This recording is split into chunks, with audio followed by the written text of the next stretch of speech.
Hi అండి, అందరికీ నమస్కారం. ఈరోజు కార్తీక శుద్ధ చతుర్దశి అండి. అలాగే మాస శివరాత్రి కూడా అండి.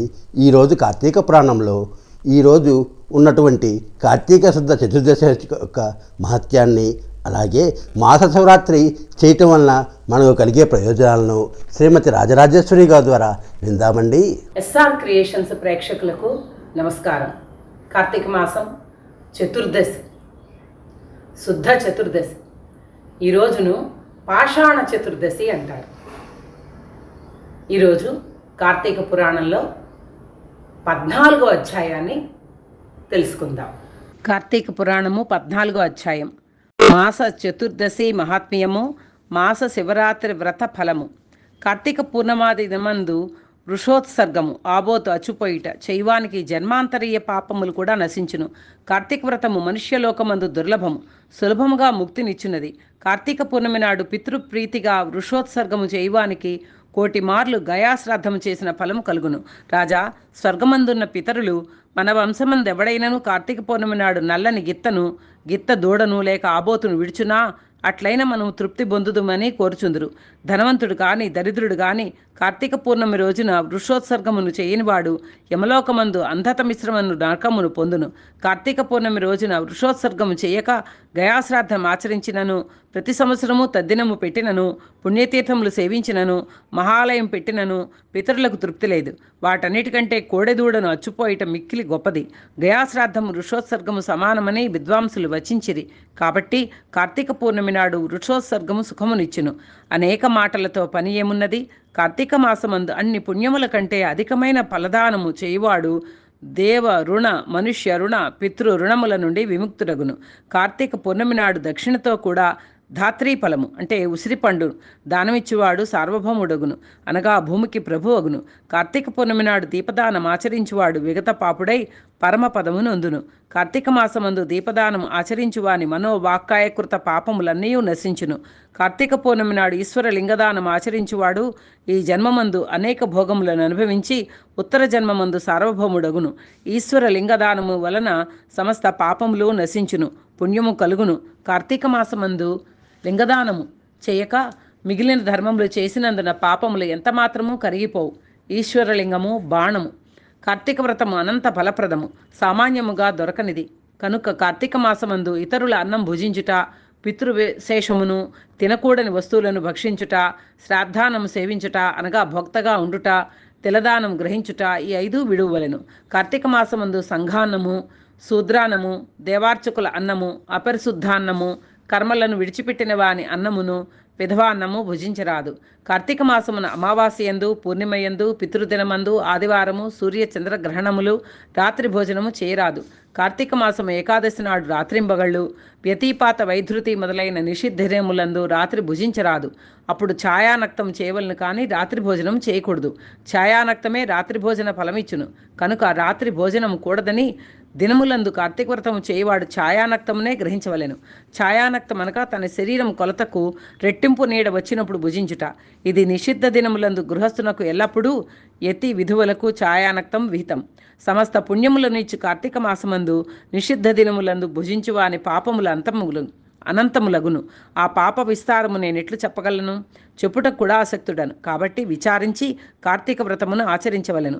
కార్తీక మాసమందు తలంటు కొనుట, పగలు నిద్ర, కంచుపాత్రలో భోజనము, మఠాన భోజనము, గృహమందు స్నానము, నిషిద్ధ దినములందు రాత్రి భోజనము, వేదశాస్త్ర నింద ఈ 7 జరుపకూడదు. తైలాభ్యంగము, తలంటు కొనుట. కార్తీక మాసమందు శరీర సామర్థ్యం ఉండియు గృహమందు ఉష్ణోదక స్నానం ఆచరించిన ఎడల ఆ స్నానము కల్లుతో సమానమని బ్రహ్మదేవుడు చెప్పెను. తులయందు రవి ఉండగా కార్తీక మాసమందు నదీ స్నానం ముఖ్యం, సర్వశ్రేష్టం. తులారాశిలో సూర్యుడు ప్రవేశించినది మొదలు 4 రోజులు నదీ స్నానమే చేయవలెను.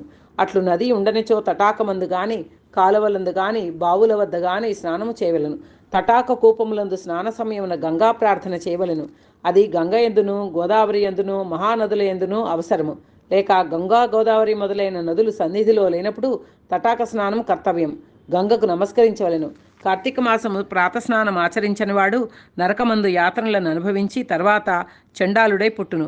గంగాది సమస్త నదులను స్మరించి స్నానము చేసి సూర్యమండలగతుడైన హరిని ధ్యానించి హరిచరిత్రను విని గృహమునకు వెళ్ళవలను.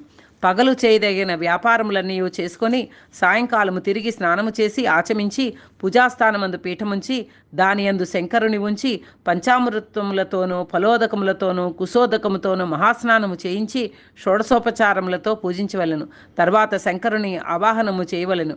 శంకరాయ ఆవాహనం సమర్పయామి, వృషధ్వజాయ నమః ధ్యానం సమర్పయామి, గౌరీ ప్రియాయ నమః పాద్యం సమర్పయామి, లోకేశ్వరాయ నమః అర్ఘ్యం సమర్పయామి, రుద్రాయ నమః ఆచమనీయం సమర్పయామి, గంగాధరాయ నమః స్నానం సమర్పయామి, ఆశాంబరాయ నమః వస్త్రం సమర్పయామి, జగన్నాథాయ నమః ఉపవీతం సమర్పయామి, కపాలధారిణే నమః గంధం సమర్పయామి, ఈశ్వరాయ నమః అక్షతాం సమర్పయామి, పూర్ణ గుణాత్మనే నమః పుష్పం సమర్పయామి, తేజోరూపాయ నమః దీపం సమర్పయామి, లోకరక్షాయ నమః నైవేద్యం సమర్పయామి, లోకసాక్షిణే నమః తాంబూలం సమర్పయామి, భవాయ నమః ప్రదక్షిణం సమర్పయామి, కపాలినే నమః నమస్కారం సమర్పయామి.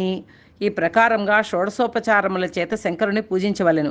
పైన చెప్పిన నామములతో భక్తితో పూజించి మాసమంతయు సహస్రనామముల చేత నిత్యము పూజించి పూజావసానమందు పర్వతీకాంత దేవేశ పద్మజార్ఛాంఘ్రి పంకజ అర్ఘ్యం గృహాణ దైత్యా ఏదత్తం చేదముపాపతే ఉమాపతే అను మంత్రముతో అర్ఘ్యం ఇవ్వవలెను. ఇట్లు భక్తితో చేయువాడు ముక్తుడగును, సంశయం లేదు. రాజా తన శక్తి కొలది దీపమాలలను సమర్పించి శక్తివంచన చేయక బ్రాహ్మణులకు దానం ఇవ్వవలెను. ఈ ప్రకారము కార్తీక మాసమంతయు బ్రాహ్మణులతో కూడి నక్తవ్రతము చేయువాడు 1000 సోమయాజములు, 100 వాజపేయ యాగములు, 1000 అశ్వమేధ యాగములు చేసిన ఫలములు పొందును. కార్తీక మాసమునంది ప్రకారంగా మాస నక్తవ్రతం ఆచరించువాడు పాపములను సమూలముగా పరిహరించుకునని నారదాదులు చెప్పిరి. కార్తీకమందు మాస నక్త వ్రతం వలన పుణ్యమధికమగును, సమస్త పాపములు నశించును. ఇందుకు సందేహం లేదు. కార్తీక మాసమున చతుర్దశి ఎందు పితృప్రీతి కొరకు బ్రాహ్మణునకు భోజనము పెట్టిన ఎడల పితరులందరూ తృప్తి నొందుదురు. కార్తీక మాసమున శుక్ల చతుర్దశి ఎందు ఔరసపుత్రుడు తిలతర్పణం ఆచరించిన ఎడల పితృలోకస్తులైన పితరులు తృప్తి నొందుదురు. కార్తీక మాసమందు చతుర్దశి నాడు ప్రదానమిచ్చు వానికి సంతతికి విచ్ఛేదం కలగదు, సందేహం లేదు. కార్తీక మాసమందు చతుర్దశి నాడు ఉపవాసము ఆచరించి శంకరుని ఆరాధించి తిలదానం ఆచరించువాడు కైలాసమునకు ప్రభువగును. సమస్త పాపములను పోగొట్టునదియు సమస్త పుణ్యములను వృద్ధిపరచునదియు అగు కార్తీక వ్రతము చేయువాడు విగత పాపుడై మోక్షమొందును. పవిత్రకరమైన ఈ అధ్యాయమును భక్తితో వినువారు సమస్త పాతకములకు ప్రాయశ్చిత్తము చేసుకున్నవారగుదురు. 14వ అధ్యాయం సమాప్తం. చూశారు కదా, ఈ మహత్తరమైన ఈరోజు కార్తీక పురాణంలోని ఈ అధ్యాయాన్ని రేపు మరొక అధ్యాయంతో మీ ముందుకు వస్తాం. అప్పటి వరకు మా ఛానల్ను లైక్ చేయండి, షేర్ చేయండి, సబ్స్క్రైబ్ చేసి మమ్మల్ని కొంచెం ఆశీర్వదించండి. మీరు ఇలా చేయటం వలన ఇలాంటి లేటెస్ట్ వీడియోస్ మరింత మందికి రీచ్ అయ్యే అవకాశం ఉంటుంది. దయచేసి మా మమ్మల్ని కొంచెం ఆశీర్వదించండి. సర్వే జన సుఖినో భవంతు. ఓం నమః శివాయ.